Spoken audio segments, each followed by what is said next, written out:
Muy buenas tardes a todas y todos. Bienvenidos a esta presentación virtual del Centro de Ciencias de la Complejidad de la UNAM.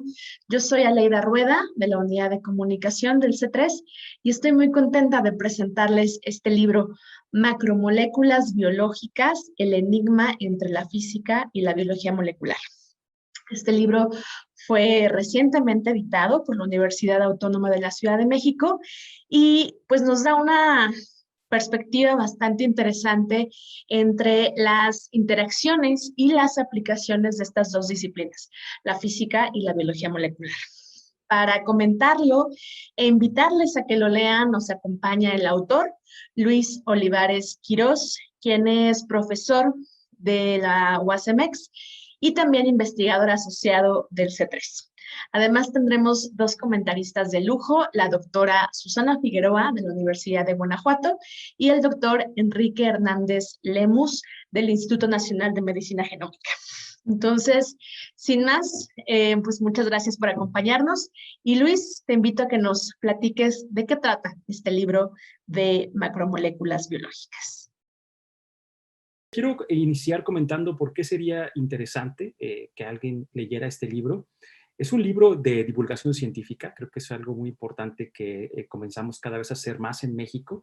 Y la idea es que tratar de entender cómo la física y las matemáticas, las ciencias computacionales, nos permiten de alguna manera adentrarnos en otras áreas, en este caso en particular en la biología molecular, y descubrir secretos, situaciones, fenómenos que ocurren en la biología molecular que normalmente siempre están en el campo, digamos, de otra área diferente a la física y las matemáticas, pero hemos descubierto en las últimas décadas, muchos investigadores, no solo en México, sino en el extranjero también, desde luego, que la física y las matemáticas tienen mucho que aportar para entender fenómenos de la complejidad, justamente como estamos en el Centro de Ciencias de la Complejidad, tratando de entender muchas de las problemáticas que ocurren en distintos campos con distintas metodologías, ¿no? Entonces este libro pues es justamente eso, es un aporte para tratar de entender un poco más de la biología molecular a través de la física y las matemáticas. Entonces, este es un libro que yo creo que es único en español. Hay pocos libros que es en realidad un libro que es muchos libros en sí.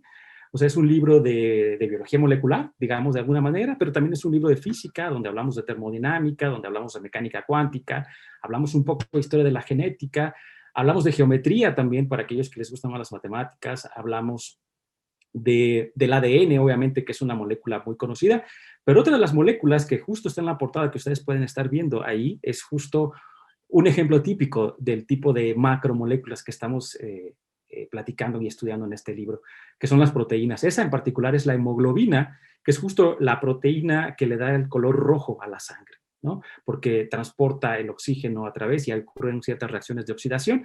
Entonces, bueno, justamente es un ejemplo prototípico, ¿no? De cómo la física y las matemáticas, las ciencias computacionales, nos ayudan a entender un poco más. Entonces, los invito a esta aventura, como dice el libro, a esta aventura y a descubrir junto con nosotros estos misterios que hay atrás de la biología molecular usando estas herramientas de física, de complejidad, de matemáticas y ciencias computacionales. Una cosa que me gustó mucho del libro, que de alguna manera le da un cariz o un tono diferente a muchos libros que tratan sobre la biología molecular, es que el papel del agua se discute mucho más ampliamente. El agua es un fluido, una molécula además muy común, la damos por sentada en muchos casos, eh, incluso en muchas simulaciones obviamos su existencia, ¿no? Pero Claro. como no solo como el sustento en el que muchas de las reacciones fisicoquímicas y bioquímicas dentro de las células que involucran a las proteínas y a otras macromoléculas biológicas ocurren, sino también como reactivo, como catalizador, como una fuente de energía, como un reservorio termodinámico, como muchas cosas que desde la manera de entender molecularmente los asuntos desde la física inciden en el funcionamiento biológico. Esto está muy bien discutido en el libro y a mí me llama poderosamente la atención porque pocos libros de biología molecular y de bioquímica hacen un énfasis tan explícito en el papel del agua. ¿Cómo es que de repente se te ocurrió que esta era una parte importante a incluir en el libro, Luis? Justamente, Enrique, muchas gracias. Primero, gracias por haberlo leído, gracias por estar acá. Y la pregunta es muy interesante. Fíjate que, y fíjense todos, les platico un poco, que efectivamente resulta que cuando uno empieza a estudiar estas cosas, pues parece que, como está en el libro, ¿no? Ahí en la portada, parece que la macromolécula existe por sí misma ahí, solita, aislada en el universo, ¿no? Y entonces llegamos y la estudiamos, pero no, realmente cuando vemos lo que ocurre en los experimentos, lo que vemos es que estas cosas viven en un ambiente acuoso, ¿no? Estas macromoléculas, los ácidos nucleicos también, obviamente, viven en ambientes llenos de agua, ¿no? Entonces, las moléculas de agua juegan un papel sumamente importante y generalmente en nuestros estudios como teóricos, pues hacemos a un lado el agua, ¿no? Y empezamos a estudiar la macromolécula, pero no, resulta ser que es sumamente importante porque el agua es un medio que permite justamente que ocurra una cosa que se llama el plegamiento de estas proteínas, que es cuando adquieren esta estructura tridimensional como en forma de cristal, como de glóbulo, ¿no? Como está ahí en la figura de la portada del libro. Si no fuera por el agua es realmente, como dice Enrique, es un elemento crucial. Las moléculas de agua permiten establecer algo que se llama puentes de hidrógeno.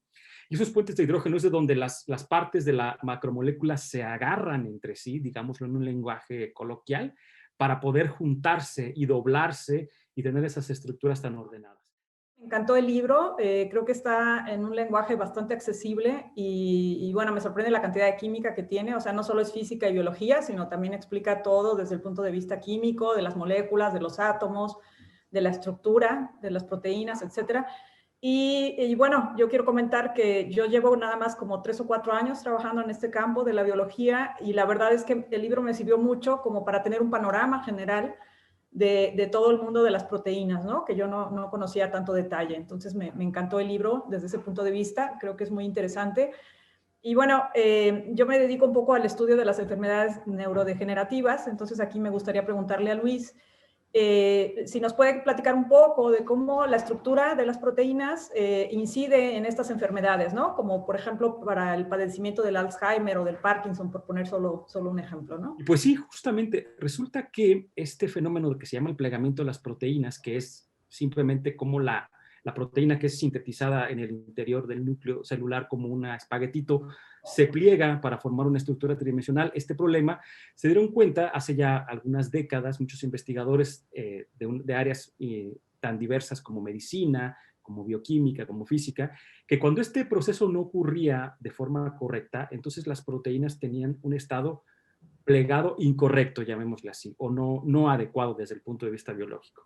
Y entonces, en ese caso, resulta ser que empiezan a desarrollar cierta propensidad a pegarse entre sí, que antes no tenían. Como quedan expuestas ciertas partes de la proteína que antes no quedaban expuestas porque quedaban ocultas precisamente del agua, ¿no? que tienen interacciones electrostáticas, entonces quedaban ocultas en el núcleo.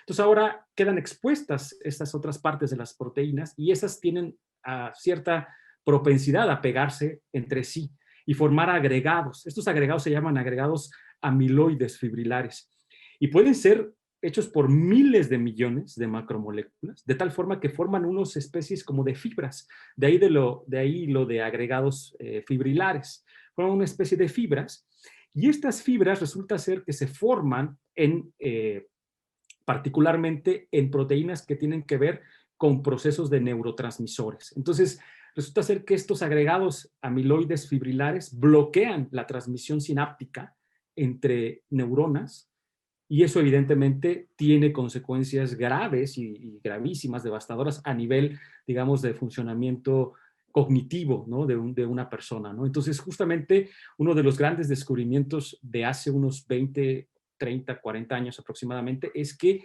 el plegamiento de las proteínas no solo es interesante por sí mismo, digamos, sino que tiene implicaciones en el campo de la medicina y de las ciencias biomédicas.